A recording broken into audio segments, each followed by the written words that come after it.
Well, hello everybody. Welcome to another video on History Vibe Podcast.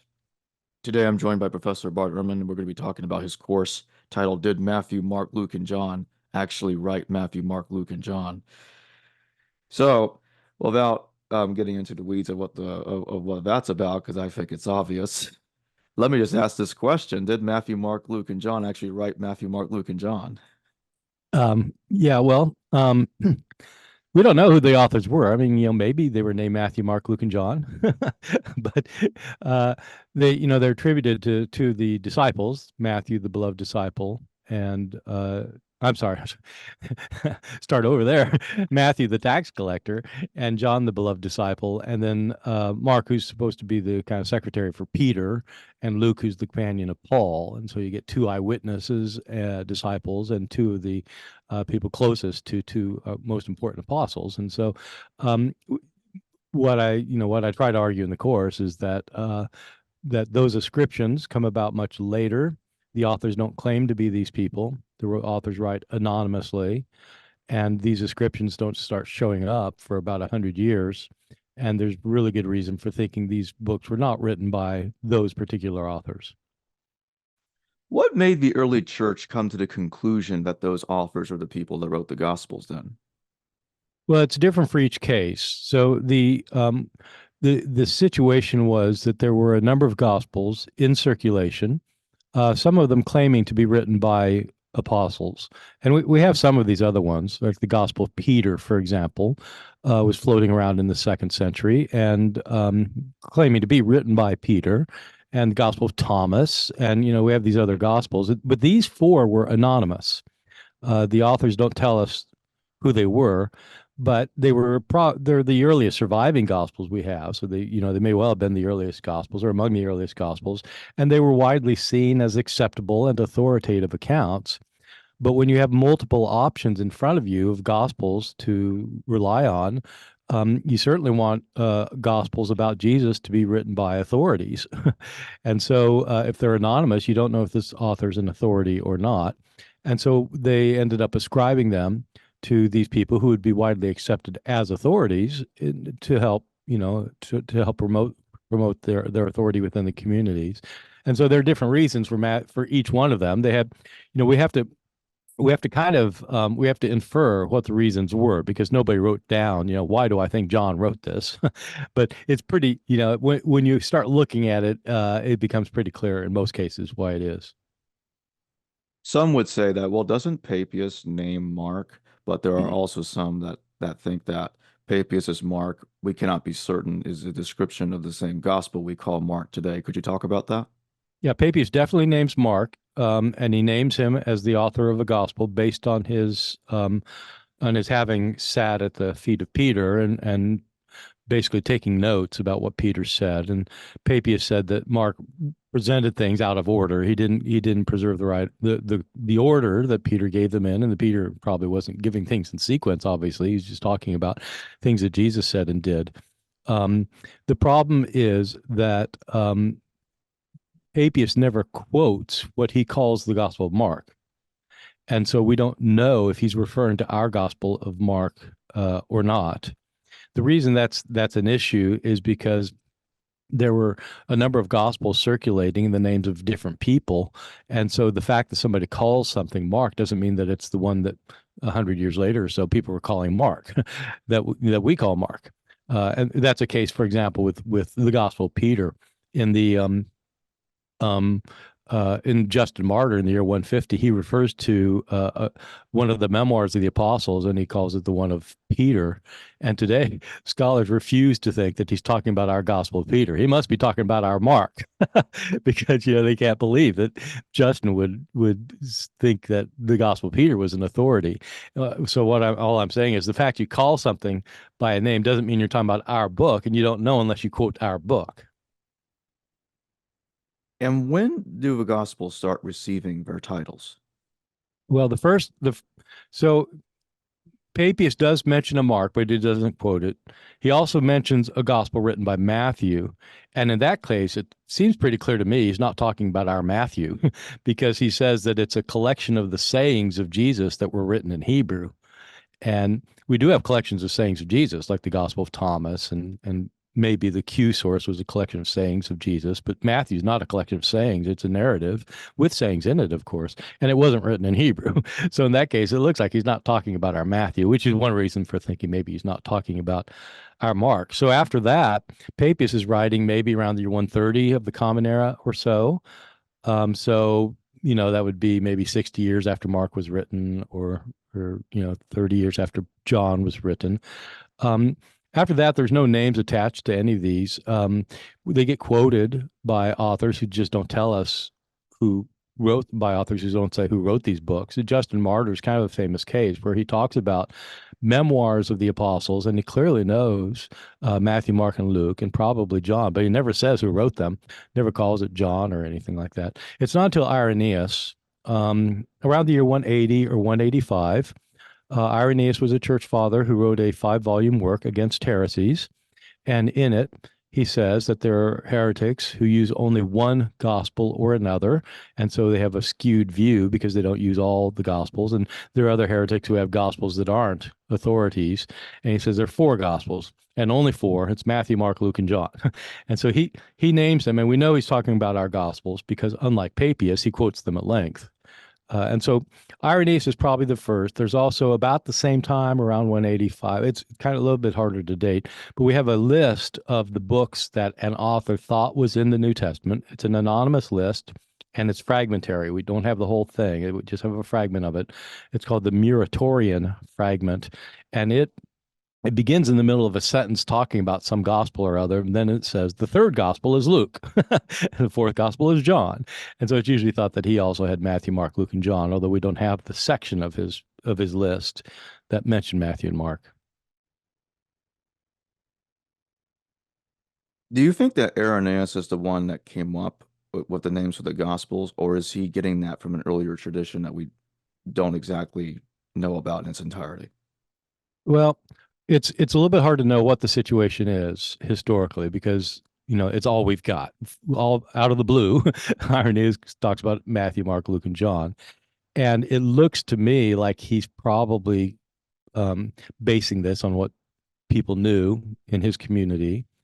Um, in my in some of my writings, I've argued that what's really going on is that there was some that these gospels started out circulating independently of each other. So when whoever wrote Matthew, wasn't putting his book in a collection of gospels with 3 others or with any others. It was circulating, being copied as this gospel that didn't have a title on it or didn't have a name attached to it.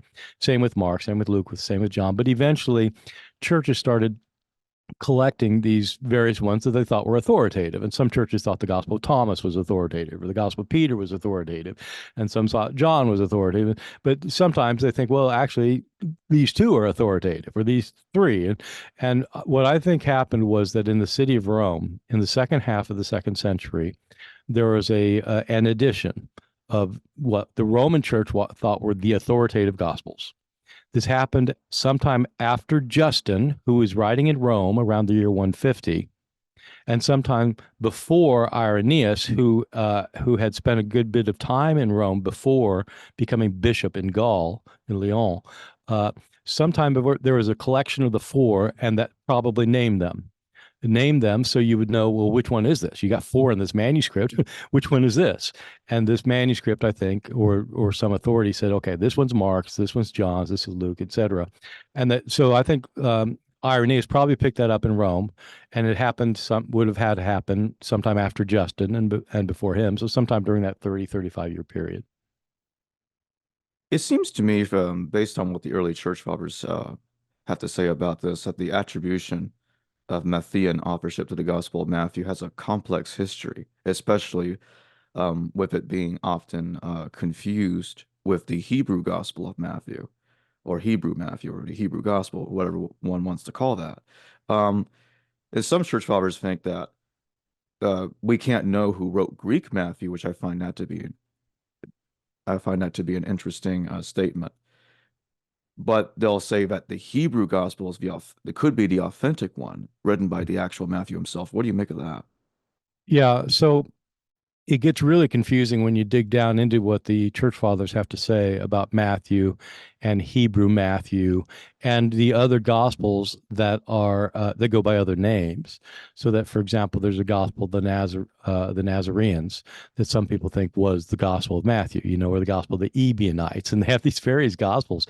And when you read some of the church fathers, they themselves are confused. Jerome is kind of famous this way. He's in the early fifth century.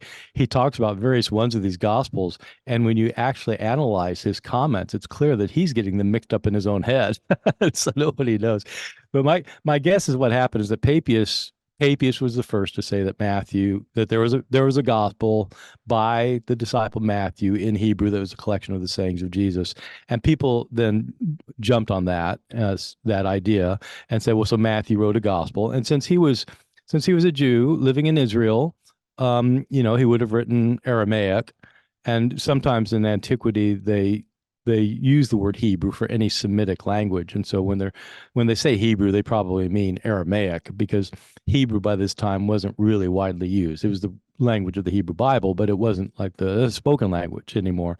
But Aramaic is closely related, so it probably means that Matthew wrote an Aramaic gospel, and then people started identifying different gospels with that Matthew. And our Gospel of Matthew is named that because of this tradition that Matthew wrote a gospel, and it's probably this one. The reasons for thinking it's this one are really kind of peculiar, because there's nothing in the Gospel of Matthew that would ever make you think that somebody named Matthew wrote it, especially because there's a passage in chapter 9 where Matthew, the tax collector, gets called by Jesus to be his follower. And all people need to do is read that thing, just like Matthew 9 verses 9 through 11 or something. And this does not seem to be the author talking about himself. And so it seems weird that you would think that is showing who the author is. It's just about this guy Matthew gets called. And so, but later church fathers found it convenient to have this written by an apostle, and so they attributed it to Matthew. Besides from the confusing story about who wrote the Gospel of Matthew, are there any church fathers or anyone that we know of that questioned the authorship of the Gospels? Yeah, there are some. I mean, even into the fifth century, the church father, the very famous theologian Saint Augustine, had an opponent Faustus, who doubted the authorship of these books. Um, but by and large, I mean, I think the deal is that these books were just accepted, and they were accepted as Matthew, Mark, Luke, and John, because once somebody identified them, Irenaeus does it in his writing, but I think, as I said, I think it might have been happening. It happened in Rome at some point. The word spread, and it's just there was no reason not to accept Matthew, Mark, Luke, and John, and so people just started calling them Matthew, Mark, Luke, and John. So there wasn't that much dispute about it. There were people on the fringes who would sometimes question one or the other, but by and large, it wasn't much of a debated point. Some might say that, well, don't the early manuscripts of the Gospels still seem to often name the Gospels Mark, Matthew, Luke, and John? And if so, how does one really know that they were originally anonymous? Well, they are anonymous because there's when you actually start with Matthew chapter 1, verse 1, and read to the end, Matthew 28, verse 20, the author doesn't say who he is.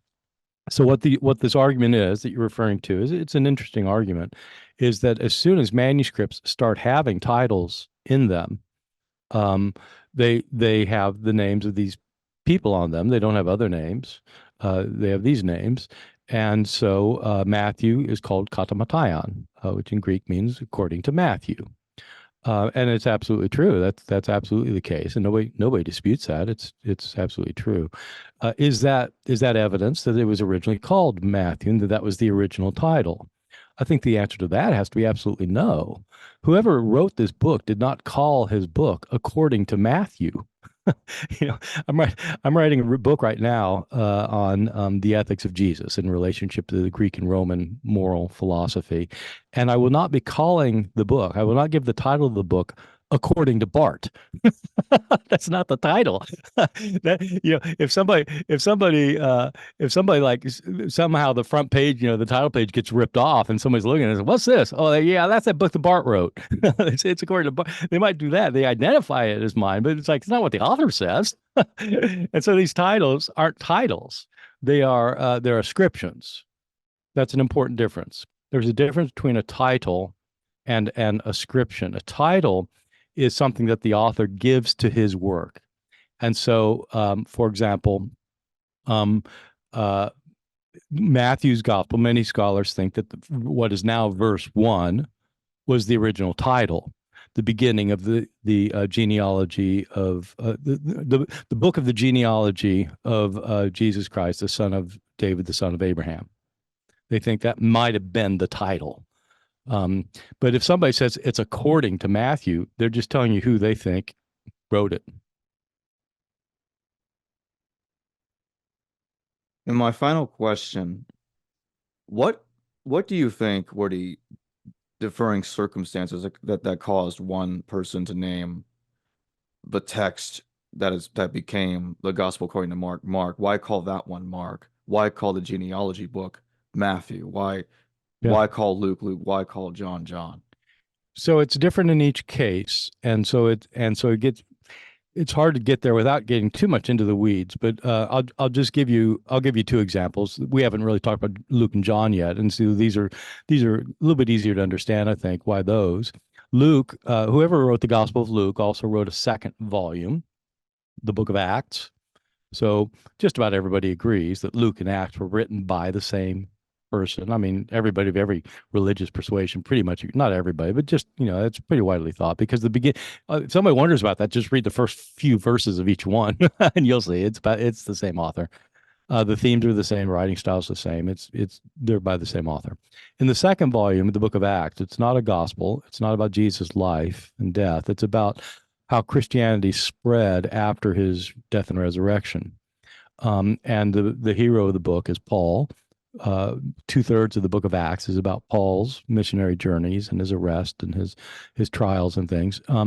But in the middle of in four places, the author, whoever it is, stops talking about what Paul and his companions were doing and starts talking about what we were doing. Just like out of nowhere, all of a sudden it goes into the first person we. And that happens in four extended passages in Acts. And so people have thought, well, okay, whoever wrote this was a companion of Paul.